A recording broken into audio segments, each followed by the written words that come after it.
All right, let's talk about Tenet. This is Christopher Nolan's new film. My theater's just reopened. I'll probably do a video tomorrow talking about my experience going to the theater and what it's like of them reopening. Um, but right now, I just want to talk about Tenet. I will say there will be absolutely no spoilers in this movie. There will not be hints of spoilers. There will not be mild spoilers. There won't be any spoilers.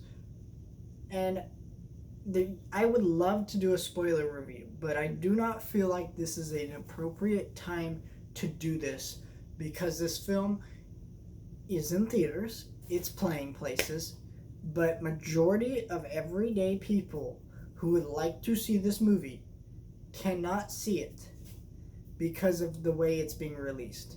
And I'm going to talk about that right now. Some background history on my opinions on Christopher Nolan. I like the Dark Knight trilogy. I think his weakest film is The Dark Knight Rises. The Prestige is good. I need to watch Interstellar. I like Inception. I think Memento's pretty great, but yeah, those are his films that I've seen anyways. I haven't seen all of his films. Oh, Dunkirk also, that's pretty good. But this is how I feel about it. Okay, this is not a good way to release a film in theaters right now when majority of people can't go. I get it. He's a director who's very big on the art of theater and making well-crafted, amazing theater experiences, but it just because even a film like this, Tenet, I will say I did not like. I did enjoy the theater experience. Like the experience of seeing this in the theater was fantastic. I don't know as much as I would liked or enjoyed parts of this movie as much as I did had I watched it at home. I definitely wouldn't have hated it. I would have liked it maybe 5% less, but I still think it was better for this film to be pushed out in digital. And if it was so big on this film coming out in theaters, you either A, could have delayed it, or B, done it both. You do theater and digital. The theater's open, cool, they're showing Tenet. Digital otherwise. Because you know what? People can't see this movie, people want to see this movie, and it's wrong as you as a director to push a film right now like this. Also, this is also here's the thing. As a director, you should understand that majority of your film's lifespan will be outside of its release window. So it coming out now, the way it did,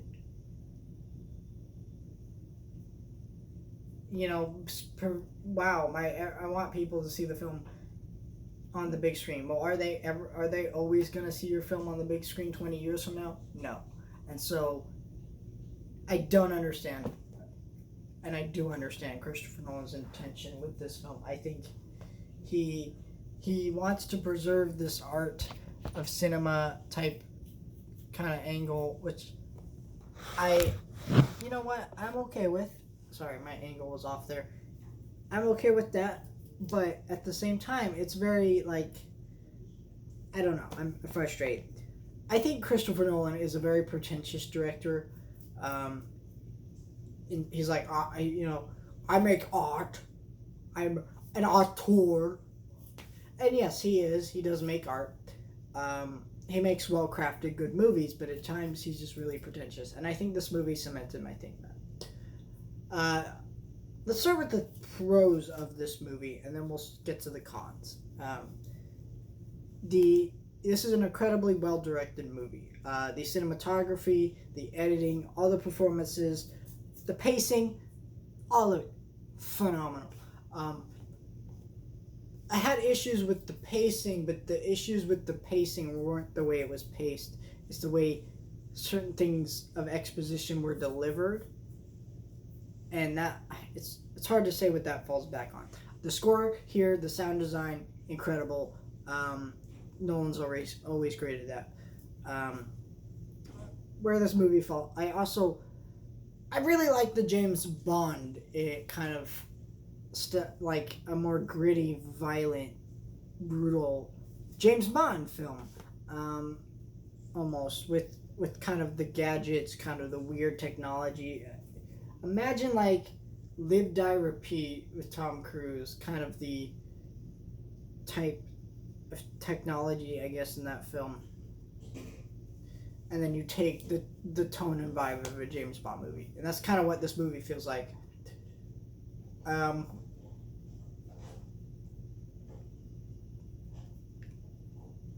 but where this movie faltered was everywhere else, because everything I just listed to you was a technical cool thing. Okay, you can watch a movie with amazing cinematography, an amazing score, amazing sound design, amazing performances, but it can't cover up when there's no substance to this movie. This movie literally made no sense. And a lot of people will tell me, hey, you gotta listen to every line of dialogue to understand it. And no, because it still wouldn't have made sense even if I did. And number one, it's literally impossible to watch a movie and listen to every piece of dialogue, not only in just one viewing, but also just in every subsequent rewatches. Okay, there are movies I've seen hundreds of times, and I literally don't remember everything of dialogue. I remember parts and moments and great lines, but I don't remember every piece of dialogue. And yeah, this movie's risque. It's bold. It makes some really strong choices that, yes, you have to give credit. They're unique. He tried to do something different. Cool. But it didn't work out. This movie sums up kind of an issue with filmmaking in general. If you make a film with all these technical elements that I listed that are great, it doesn't matter if your story doesn't make sense, if your characters you aren't able to latch onto the characters or get something out of it, like some kind of, like, for example, like 2001 doesn't make sense. Cool, that's the point. You're supposed to interpret something out of it. This movie just doesn't make sense within its own logic and filmmaking. It's not, hey, it's not a movie where, hey, I can interpret something out of it. No, it just doesn't make sense, and that's just it.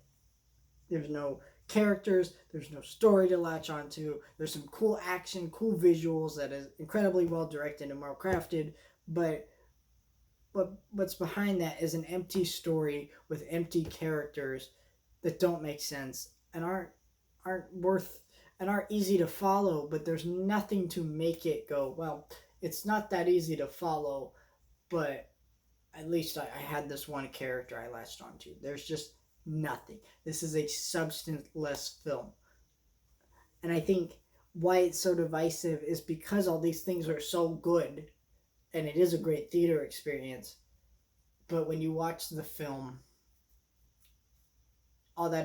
it's all enjoyable, it's all great. So you're going to have a good time, but you're also going to be confused. And I think that confusion is going to bug you so much that you hate this movie, and that enjoyment is going to not bug you so much that you end up loving this movie. It's kind of both sides, and I'm in the middle.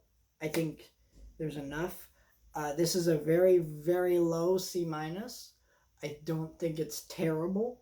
I don't think it's great either. I don't think it's even just okay. I think it's just closer to a D, honestly. I really want to give it a D, but it's so well directed. It has so many good aspects about it that I just can't do that.